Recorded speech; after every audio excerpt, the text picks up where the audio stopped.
এই সাপকে চেনেন? এটার নাম হলো পদ্মকক্ষা। এইটা অত্যন্ত বিষধর। এইটা কামড় দিলে যদি আপনি অ্যান্টিভেনম না দেন সময় মতো দিতে হবে, কিন্তু সময়ের পরে দিলে আপনি কি কবরে। ঠিক আছে। আর এরকম সাপ কামড় দিলে এদের দুই পাশে এরকম দাঁত থাকে, তো কামড় দিলে এরকম দুইটা দাঁতের চিহ্ন থাকবে। কলডোরা সাপ আছে, দারাস সাপ আছে, এদের বিষ নাই। এদের দাঁত হলো আমাদের মানুষের মতো। হ্যাঁ, মানে এরকম দাঁতের পাটি আছে, মানে এইরকম দুই দাঁত বা দুই পাশে কামড় দেওয়ার সাইন থাকে। তাহলে আপনারা কোনো দেরি না করে 1 ঘন্টার মধ্যে, আপনার টাইম কয় ঘন্টা? 1 ঘন্টা। 1 ঘন্টার মধ্যে মেডিকেল যেতে হবে, এবং 1 ঘন্টার মধ্যে যদি আপনি অ্যান্টিভেনম দেন তাহলে আপনার বাঁচার সম্ভাবনা 100 ভাগ। কিন্তু 1 ঘন্টা যত পার হবে ততই আস্তে আস্তে বিষ আপনার শরীরে মিশে যাবে। আর এরকম সাপ কামড় দিলে, যে কোনো সাপ কামড় দিলে, যত আপনি দেখেন নাই অনেক সাপই কামড় দিতে পারে, যে সাপ কামড় দিয়ে চলে গেছে বুঝতে পারি, তা আপনি বাঁধবেন, কিন্তু বাঁধাটা কি জোরে না, আপনার যে গামছা দিয়ে এমনি জাস্ট পেঁচাই না হাত, জাস্ট ওই রকম হালকা পেঁচায় রাখবেন। মানে হাতটা পেঁচানোর কি, যে আপনার হাতটা পেঁচালে এইটুকুর যে স্থিতিশীলতা এটা একটু কম হবে। আপনি আর হাইপার টেনশনে থাকা যাবে না, মানে চিন্তা করা যাবে না। মানে আপনার অনেক সময় কামড় দিলে আপনিও চিন্তা করবেন, তো যদি চিন্তা করেন আপনার ব্লাড, আপনার যে রক্ত সঞ্চালনটা বেড়ে যাবে, তখন আপনার কি হবে, রক্তে বিষ দ্রুত মিশে যাবে।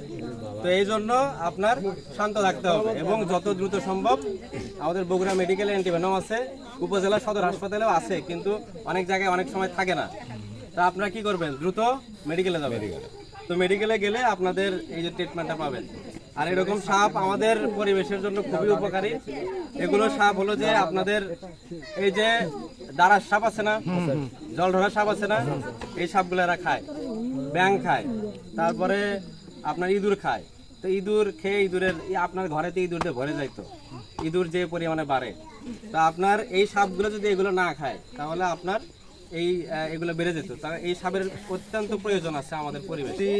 এরকম সাপ যদি আপনাদের এই যে বিভিন্ন যে আমাদের ক্ষতিকারক যে পোকামাকড়, ইঁদুর সে আছে, এগুলো বেড়ে যাবে, তখন মানুষকে আক্রমণ করবে। তো এই জন্য এগুলোর প্রয়োজন আছে, আপনারা এই সাপগুলো মারবেন না।